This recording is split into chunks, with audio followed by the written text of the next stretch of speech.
आप लोगों के क्या तहफ़्फ़ुज़ात हैं, क्या आप नहीं मानेंगे हुकूमत के इक़दामात को? देखिए, हमारा वो वाहिद सेक्टर है पाकिस्तान के अंदर जिसको 6 माह के बाद खोला गया। हाँ। और उसको बगैर किसी रिलीफ के खोला गया, और 2 माह के लिए इन्होंने दोबारा जब खोला है 6 माह की बंदिश के बाद जी। उस पीरियड में हमने सिर्फ और सिर्फ बुकिंग की थी, पार्टी की थी, और उसके अंदर भी उस फेडरल और प्रोविजनल गवर्नमेंट ने हमारे तमाम एम्प्लॉइज के आगे सरप्राइज विजिट करके कोविड टेस्ट करवाए थे और वो सब नेगेटिव थे। हम तमाम एसओपीज को फॉलो करा रहे हैं। क्या सिर्फ शादी हाल वाले अलियाने पाकिस्तान के लिए कुर्बानी देंगे? मतलब हमने पहले भी 6 माह, ये वाइट सेक्टर था, सिर्फ और सिर्फ वाइट सेक्टर शादी हाल था जिसको बिजली की स्पेस मिला। रेस्टोरेंट्स को भी खोला गया टेक अवे के नाम पे, स्कूल की फीसें चलती रही ऑनलाइन के नाम से। हमारे कारोबार को ना रिलीफ दिया है ना इन्होंने खोला। 6 माह के बाद खोल के 2 माह के लिए हमने बुकिंग किया, हम पुराने एडवांसेस वापस कर रहे हैं, हमारे ऊपर लायबिलिटी चढ़ी है। तकरीबन पाकिस्तान के अंदर 7 से 8 मिलियन जो हमारे लेबर है, हमारे लेबर है और जो हमसे अलाइड इंडस्ट्री है। देखिए एक बहुत बड़ी इंडस्ट्री है जिसके अंदर तमाम कारोबार आके अलाइड हो जाता है। केटरिंग हाउस है, फ्लावर्स है, फोटोग्राफर है, एक्सेट्रा, बहुत सारे लोग हैं। 7 से 8 मिलियन लोग। गवर्नमेंट का क्या काम नहीं है कि इनको फिर अगर ये बंद करने का सोच रहे हैं तो पहले वाला रिलीफ तो दें, ये तो पैकेज में अनाउंस करें, ये भूखे मर जाएंगे। अच्छा, ये बात हो रही है कि जी हम ग्राउंड्स के ऊपर अरेंज करेंगे, तो मुझे आप ये बताएं क्या बनता है? अगर कोई वेंटिलेशन हम अपने बैंक्वेट हॉल में कर सकते हैं, आप ये बताएं कंस्ट्रक्शन होती है उसके ऊपर जो विंडो बनती है वो किस लिए होती है? वेंटिलेशन के लिए होती है। हम अपनी विंडोज खोलते हैं, डोर्स खोलते हैं, एयर कंडीशन को शट ऑफ करते हैं, आप एसओपी को और रिस्ट्रिक्ट कर दें।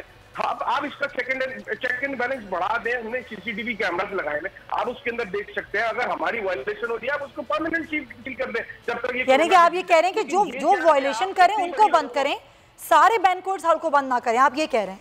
एग्जैक्टली। आप देखें ये 6 माह आधा साल का पीरियड होता है, इसके अंदर आप लोगों ने इनको कोई पैकेज नहीं दिया है। वो बेचारे जो डेली वेजर है उसका क्या कसूर है? 20 से 30 लाख लोग डेली वेजर है, वो रोज खाते हैं, रोज कमाते हैं, वो 6 माह से उनका क्या हाल था? हमारी भी अब बस हो चुकी है। बात समझने की कोशिश करें। हमने तमाम यूटिलिटी बिल्स, हमने अपने तमाम फिक्स एम्प्लॉइज को सैलरीज दी है, तमाम टैक्सेस देखे, इनकम टैक्स और जीएसटी के अलावा भी टैक्सेस होते हैं, प्रॉपर्टी टैक्स है, इस तरह के तकरीबन 16 महकमे जिनके टैक्सेस ईयरली बाद जाते हैं, वो तमाम टैक्सेस हमने दिया। हमें कोई रिलीफ दिया इन्होंने? हमें तो एक शादी हाल के हिसाब से इनको पैकेज अनाउंस करना चाहिए था कि हम एक शादी हाल को इतना अमाउंट देते हैं। देखें ये हमारे साथ खुला फसाद है। मैं ये कहता हूं कि प्राइम मिनिस्टर साहब इमरान खान साहब, मोहतरम इमरान खान साहब ने ये बात अभी 5 दिन पहले बोली थी, हम कोई कारोबार बंद नहीं करेंगे। मैं उनकी उन्होंने जो बात कही है मैं उसकी तारीफ करता हूं। मैं उनसे अपील करता हूं, खुदारा 80 लाख लोग बहुत बड़ा एक वॉल्यूम बनता है, खुदारा इनकी तरफ देखा जाए। और जो लोग इस शहर के अंदर इस वक्त परेशान हैं, आप मुझे बताएं, इतना अभी आ रहा है वेदर कास्ट में बोला जा रहा है ठंड किस तरह होगी? ठंड क्या खुली फिजा में बच्चों, औरतों को या फैमिलियों को आप बिठा सकते हैं? देखिए उसको आपने शेल्टर नहीं बिठाना है। वेंटिलेशन की आप बात करें, कोरोना अगर हो, देखिए हम स्टेक होल्डर है, हमसे बेहतर कोई नहीं समझता। आप हमें बिठाएं, हमारे साथ हमारे तहफ़्फ़ुज़ात सुने। आप ये क्या चले, आपका मुतालबा ये कि ऐसे ही फैसला ना ले लें। ज़ाहिर इतने बड़ी तादाद है लोगों की जो इस रोज़गार से वाबस्ता है, उनका नुकसान भी हो रहा है और ज़ाहिर है इस पर कोई बातचीत होनी चाहिए। ये आपका मौक़िफ़ है। बहुत शुक्रिया। राना रईस साहब हमारे साथ मौजूद थे। अब हमारे एप्रा के कन्वीनर अतर सुल्तान चावला साहब। अतर साहब, रेस्टोरेंट्स को भी कहा जा रहा है कि कोरोना का गढ़ बन रहे हैं, यहाँ पर लोगों के लिए एसओपी पर अमल नहीं हो रहा। ज़ाहिर जब आप कहीं खाना खाने जाते हैं तो आप मास्क पहन के तो खाना नहीं खा सकते, फिर जो टेबल्स लगाई जाती हैं वो भी डिस्टेंस पर नहीं रखी जाती। अगर आगे जाके रेस्टोरेंट्स के लिए बंदिश का हुक्म आता है तो आप लोगों का क्या फैसला होगा?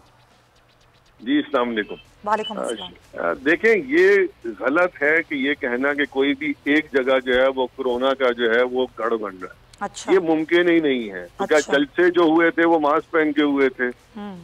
ठीक है। जो बाकी जो सारी जो प्रोसेशंस निकले हैं वो मास्क पहन के निकले हैं। जो बाकी अभी इतनी बड़ी वो रैली हुई है कि वो मास्क पहन के हुई है। ज्यादती है कि आप 2 या 3 इंडस्ट्रीज को मार्क कर दें और उसके बाद आप बोलेंगे जो है ना ये नहीं। आप मुझे बताएं कितने पुलिस वाले इस वक्त मास्क पहन रहे हैं? कमिश्नर साहब ने कहा ना 1000 रुपए का और 100 रुपए का और 500 रुपए का फाइन लगाएंगे। कौन लगाएगा फाइन? पुलिस वाले पकड़ेंगे ना। मुझे आप बता दीजिए कितने पुलिस वाले जो है मास्क पहनने की? ज्यादती है कि किसी एक इंडस्ट्री को आपको मिल गई आपने उसको कॉर्नर कर दिया। टर्की की मिसाल आपके सामने, पूरी इंडस्ट्री खुली हुई है, वहां पे सख्ती है।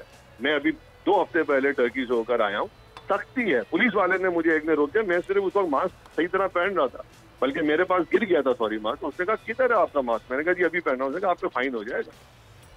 कोई दुकानदार अंदर नहीं आने देता, लेकिन वहाँ पे फिर गवर्नमेंट उसको इन्फोर्स करती है। आप लोगों ने कितना इन्फोर्स किया है इस बात पर कि रेस्टोरेंट्स यकीनी बनाएं कि वहाँ पर एसओपी पर अमल भी हो रहा हो, लोग मास्क भी पहने। मैं तमाम मीडिया को कह रहा हूँ, कभी भी किसी भी जगह आप लोग आ जाएं, आप लोग अननोन तरीके से आए और आप देख लें जब आप एंटर होती हैं तो आपको क्या कहा जा रहा होता है।